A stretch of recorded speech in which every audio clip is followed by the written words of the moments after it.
उनकी महिमा जितनी गाय, देखो उस काल में उनका अवतरण हुआ जब समाज में भयंकर अराजकता थी, घोर अराजकता थी, अधर्म बढ़ रहा था, पाप बढ़ रहा था। जिसकी लाठी उसकी भैंस का वातावरण था समाज में। और आप जानते हैं ऋषियों और सत्पुरुषों की भी हत्याएं हो रही थी, चारों तरफ हाहाकार मचा था।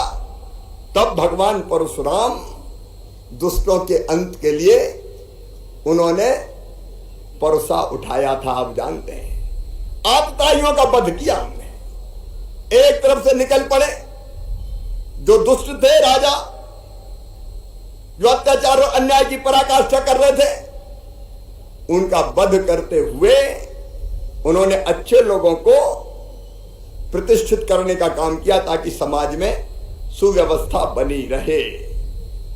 और इसलिए भगवान परशुराम आज भी मैं मानता हूं धर्म की रक्षा के लिए हमें शक्ति और साहस देते हैं। मैं अपने 15-16 साल के मुख्यमंत्रित्व काल के आधार पर यह कह सकता हूं महाराज जी, कुछ दुष्ट सज्जनता से नहीं मानते, उनके लिए तो दंड उठाना ही पड़ता है। जब तक उनको कुचल ना दो, वो तो ऐसी पूंछ की तरह जो कितनी भी पोंगरी डालो सीधी नहीं होती। तभी भगवान परशुराम याद आते हैं।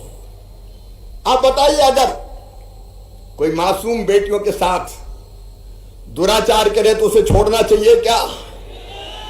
और जेल भेजना उपाय नहीं है, क्योंकि हमने ये भी देखा है, जेल में गए, जमानत हो गई, आके फिर दुराचार कर लिया। तब भगवान परशुराम जी प्रेरणा देते हैं कि ऐसे दुष्टों को कुचल के रख दिया जाए, पूरी तरह समाप्त कर दिया जाए। और इसलिए आर्थिक रूप से भी जब तक पूरी तरह से नहीं तोड़ेंगे, ऐसे दुष्ट मानते नहीं हैं। इसलिए तो भगवान ने परशु उठाया था। और इसे लगता है कि समाज की स्वव्यवस्था के लिए दुष्टों को कुचलने का अभियान चालू रहना चाहिए। संस्कृत पढ़ें, भगवान परशुराम पढ़ें, भगवान राम पढ़ें, भगवान कृष्ण पढ़ें, गीता पढ़ें, इसमें क्या आपत्ति हो सकती है? अरे ये सनातन संस्कृति है हमारी, ये संस्कृति पढ़ाई जानी चाहिए। भगवान परशुराम जी का पाठ पढ़ाया जाएगा, उनका चरित्र, उन्होंने जो काम किया है कि वो तो सदैव रहने वाले कर रहे हैं। एक बात आई हमारे पुजारियों की, और कई मंदिर ऐसे हैं जिसमें ज्यादा दान दक्षिणा नहीं आता। दूरस्थ गांवों में, जंगलों में पुजारी डटे हैं, भगवान की सेवा कर रहे हैं, ज्यादा दान दक्षिणा भी नहीं है। ऐसे मंदिर जहां जमीनें लगी नहीं है पहली श्रेणी उनकी, तो उनके सामने तो तुरंत संकट है कि पूजा कैसे जारी रहे। इसलिए ऐसे सभी पुजारियों का मानदेय तत्काल आलोक जी 4000 से शुरू करते हैं। मानिया महाराज, पंडित जी तो बहुत जल्दी खुश होते हैं। 5 कर दीजिए, 5। अच्छा, 5000 कर दिया जाएगा, ठीक है। बाकी जितनी श्रेणियां हैं, कई मंदिर ऐसे जिनमें बड़ी मात्रा में जमीनें हैं, तो उसमें से ही उनको मानदेय की व्यवस्था बिल्कुल कर दी जाएगी, जिनमें बड़ी बड़ी जायदादें लगी है।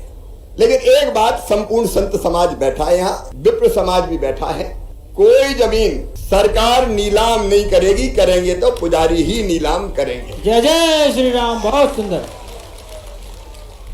लेकिन एक समिति तुरंत बने जो इस बात की चिंता भी करे कि जमीन बची रहे।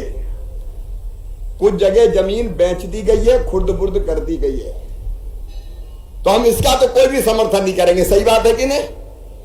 मंदिर की जमीन नहीं बिकनी चाहिए, यह बात तो सही है।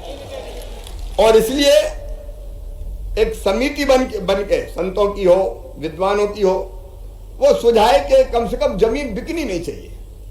यह बात आपने सही कही कि कई लोगों ने जमीन लगाई मंदिर की व्यवस्था के लिए, किसी ने माता जी की स्मृति में, किसी ने पिताजी की स्मृति में। उसका विक्रय नहीं होनी चाहिए, हाँ उसकी पूरी व्यवस्था पुजारी के हाथ में आनी चाहिए, ताकि पुजारी मंदिर की व्यवस्था को ठीक ढंग से चला सके। सरकार का कोई हस्तक्षेप नहीं।